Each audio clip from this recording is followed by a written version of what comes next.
In the first quarter of 2012, a scientist named Alexander Stuart Kymov discovered a technological means to immortality. That is to say, Dr. Kymov fulfilled one of the longest-running pursuits of the human race: the desire to defeat death. Though many of his notes remain in the possession of the Russian security forces, and many more were wiped from his hard drives or burned in the oil drums behind his lonely research station, enough remains to piece together a little of this man's life, and the thought process which led to what some consider the finest and most unknown scientific achievement of this generation, and what others claim to be the biggest abomination that the thinking world has inflicted upon man since the atom bomb. He called his magnum opus Project Velox. We know, for example, that Kymov's obsession with immortality may have begun at a young age. When he was 5 years old, his parents were involved in a terrible road accident near the border of the autonomous Jewish Oblast. The collision left both comatose, a condition which surviving medical notes assumed would result in their deaths within a month. Instead, both lingered on the edge of life for over 10 years. During this period, they were relocated to a specialist facility in St. Petersburg, and the young Jewish demi-orphan Alexander trailed in their wake. Less than a year after their arrival, however, both perished during a power cut, and Kymov was left utterly alone. Despite the trauma of his young life, perhaps even enhanced by it, Alexander excelled in his schooling. At the age of just 16, he was offered a place at Moscow State University, where he read neuroscience and robotics. By the second year, however, he had dropped out of both and was taking classes in philosophy. He had no friends. He was a distant and aloof boy in a sea of young men and women, but former classmates note that he obsessed over Descartes, a philosopher who famously declared human consciousness, who we really are, to be entirely separate to physical existence. One roommate recalls walking in on Kymov, frantically tearing pages from philosophy textbooks and pasting them to the walls and ceiling above his bed. Still others recall how he would build strange contraptions out of dubiously acquired computer parts and second-hand hospital equipment, which would emit a dull, humming drone, even at night.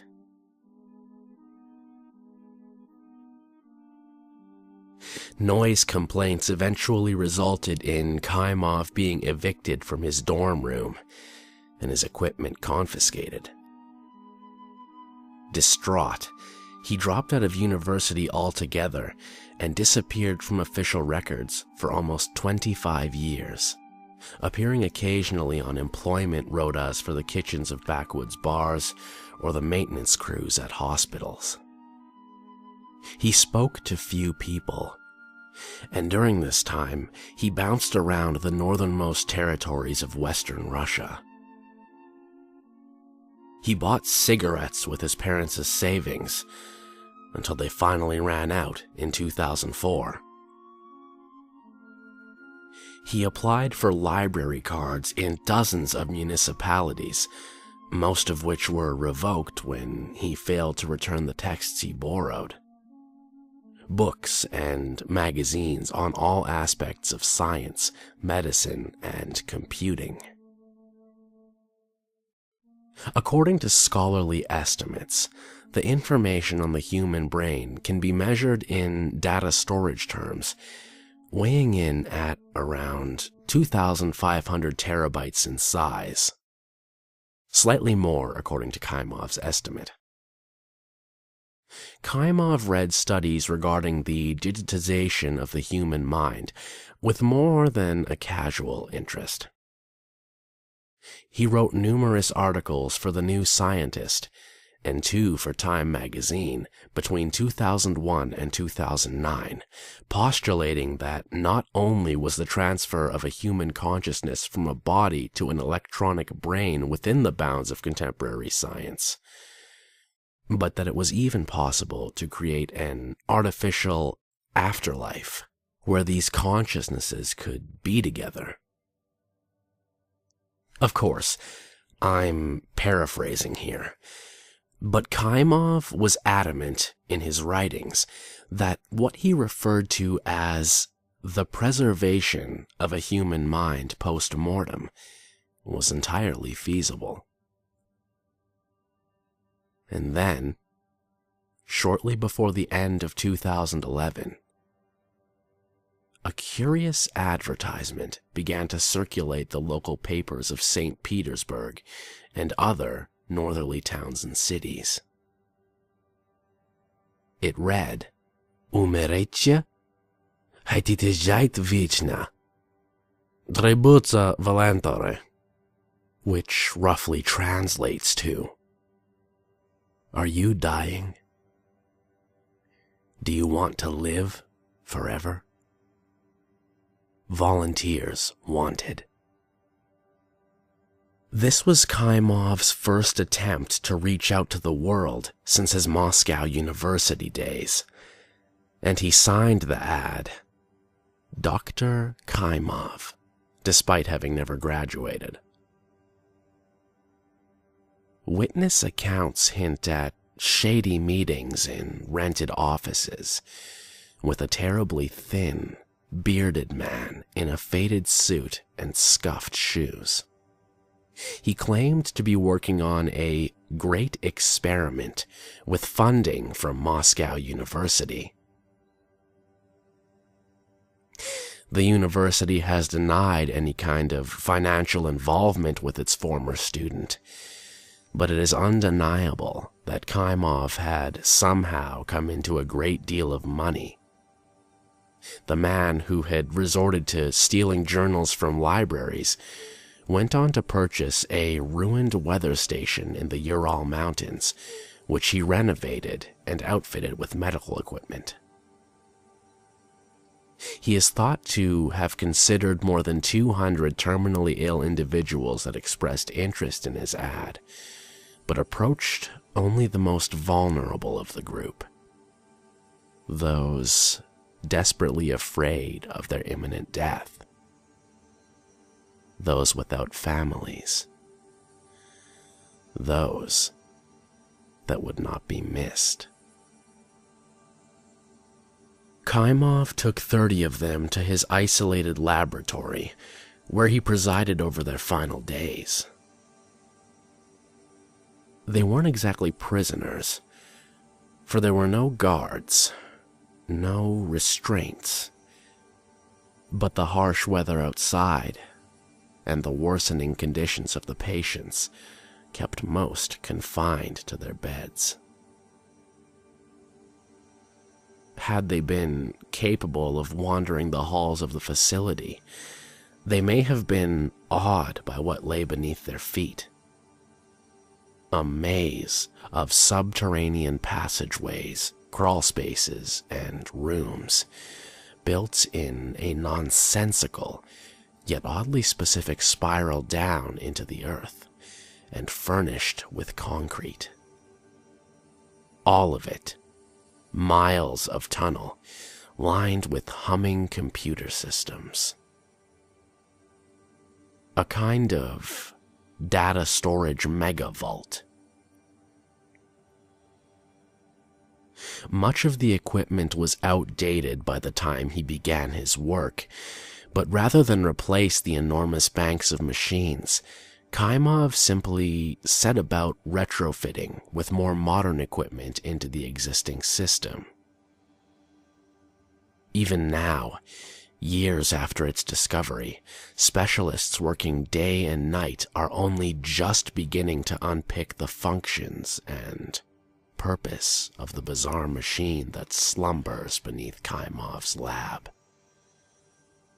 It is thought that Kaimov laced patients' food with sedatives, keeping them agreeable and slowly numbing their bodies over the weeks as he wired their withering frames into a dizzying array of machines. Some of his surviving notes, leaked to the public by a sympathetic Russian intelligence worker, since put on indefinite unpaid leave, suggest that the subjects reported oddly vivid dreams, mostly sensations of floating or flying, but with all the lucidity of being wide awake. He specifically records their describing the feeling as frightening or uncomfortable. When we sleep, the way we use our brain changes, but Kaimov reported in his journal that the subjects' brains acted as though they were still awake, reacting lucidly to the odd sensations of the dream world created by the electrical stimulus from Kaimov's machine. In layman's terms, Kaimov had separated the dreaming cancer patients from their bodies and pulled them into a digital environment created by his lovingly named Lazarus engine. His journal excitedly quotes his ever-beloved philosopher Descartes, "I think, therefore I am," and scrawled beneath it, "All we are is a series of electrical impulses on the mind, and now we can be forever free." On New Year's Eve 2011, each of Kaimov's patients fell into a coma and flatlined. Kaimov's journal entry that day simply reads, "And now I shall go to work." Electrical activity, mirroring that of a human being resting after physical exertion, was registering on the Lazarus engine. They lived on in the digital afterlife that he had created. In all, 3 patients died prematurely due to the failure of the antiquated life support machines. Their sheet-wrapped bodies were eventually found buried in the forest behind the facility, with graves carefully marked. Kaimov had placed a wreath on each. Ironically, it was one of these 3 who proved his undoing. Petra Fyodorov, a 50-year-old divorcee from the suburbs of Moscow, like the others, had no friends or family. She did, however, have an irate ex-husband whom, when she failed to pay her alimony, endeavored to track her down. The police were notified when the private detective he'd hired found fresh graves in the woods. Kaimov was arrested, but initially released on bail. Eventually, the police returned and stormed the facility. Kaimov's initial protests that he had to care for his patients were dismissed, But when detectives called in experts to read through the documents and examine the machinery below the floorboards of the facility, he was brought before his machines and asked to prove that the human consciousness stored within were aware. He did this by applying an electrical stimulus and pointing out the brain pattern-like responses. The scientists presiding over the demonstration responded with wonder and dismay, but Kaimov simply flashed a bemused smile, as though all he had done were as natural as falling asleep. Russian authorities wanted to turn off the Lazarus engine, but an international tribunal concluded that it could be murder to do so, and forbade Russia from any kind of contact with the Lazarus engine until a better understanding had been gained. The machines were analyzed, but nobody could make any sense of them. The notes were scrutinized, but the sheer volume, combined with the use of a cipher to keep them private, prevented anyone from being able to understand their contents. Meanwhile, Kaimov was interrogated. When asked what he had hoped to accomplish, he rambled about a future in which the digital world intersected with the physical one, and where the dead soared on solar winds of information across a kind of super-internet firmament. When asked where he'd gotten his money from, Kaimov became incredibly nervous, alternating between private savings, theft, and an anonymous donor. When asked why, if he was trying to advance the scientific community, he had burned his notes, Kaimov fell silent and stared at his shoes. Authorities, growing increasingly concerned as to the well-being of Kaimov's subjects, asked him how to communicate with them. Kaimov, visibly confused, stated that there was no way to speak with his immortal children. They simply were.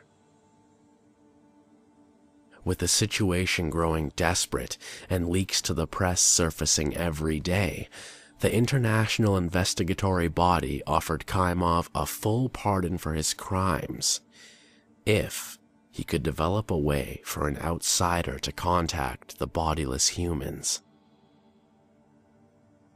The offer sparked outrage among some of the more passionate members of the delegation, and indeed those among the public who heard about it, but it delighted Kaimov. Under the supervision of a delegation of scientists and with a detachment of UN peacekeepers permanently posted at the doors, he returned to his mountain lair and busied himself with his ever-rumbling machines. Within 1 week, a time period so absurdly short that some postulate that he had prepared the technology ahead of time, anticipating the pardon offer, he announced that he had completed his assignment. A surgical table bristling with monitors, slots for morphine drips, and a helmet filled with electrodes and other, less appealing protrusions. All of it the faded cream color of old tech. A young Montenegrin doctor, Luka Lazovic, offered to test it. The assembled staff watched with mild concern as Kaimov restrained the young volunteer, ran the IV into his body, and fitted the helmet to his head. He fell swiftly into a deep, all-consuming sleep. Occasionally, his pock-marked face would twitch, and at one point, he suffered a light nosebleed, which Kaimov stemmed. On the whole, the ordeal seemed mundane. Indeed, Kaimov appeared impatient, tapping upon the vitals monitor, scribbling notes, and tutting at observers. An hour ticked by, then 2, and then Lazovic awoke. His pupils, which had been huge when he opened his eyes, took an unnaturally long time to narrow beneath the harsh electric lights, and he opened and closed his jaw repeatedly. Tears welled in his eyes, and a stream of saliva began to trickle from his mouth. "What happened?" asked someone. "Did you see the others?" Lazovic's body was racked with sobs. As soon as his arms were freed, he curled into the fetal position and cried into his hands. "They're screaming," he said. "We were all blind, and we were all screaming. And there was something in the dark. Oh God, the screaming." The others pressed in, jabbering away with questions. But Lazovic said no more. Would not, or could not, none could decide. He just cried until he was taken away. Kaimov's face was blank throughout Lazovic's testimony. Afterwards, he smoked outside and stared intently at the sky before returning to his sinister machines. Luka Lazovic was put on an intensive counseling program.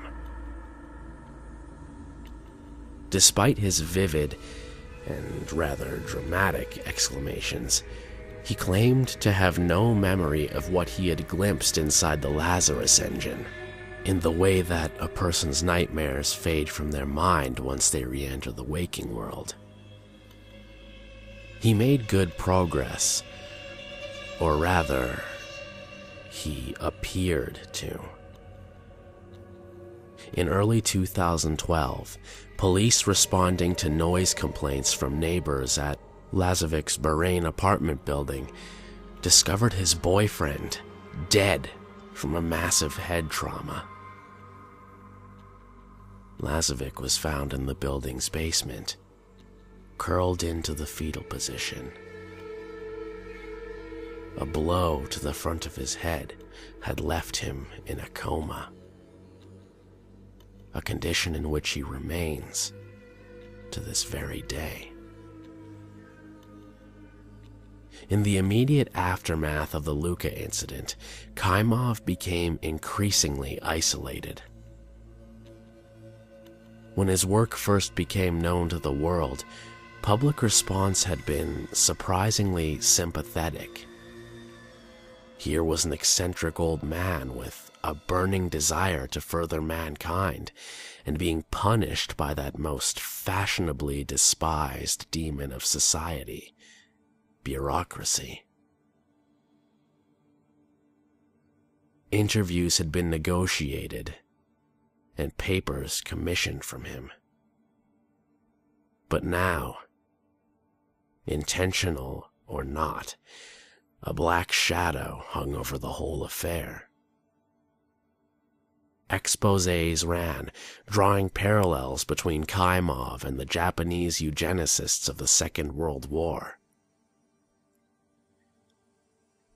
On January 9th, Russian police brutally dispersed a crowd of human rights protesters outside the gates of the compound.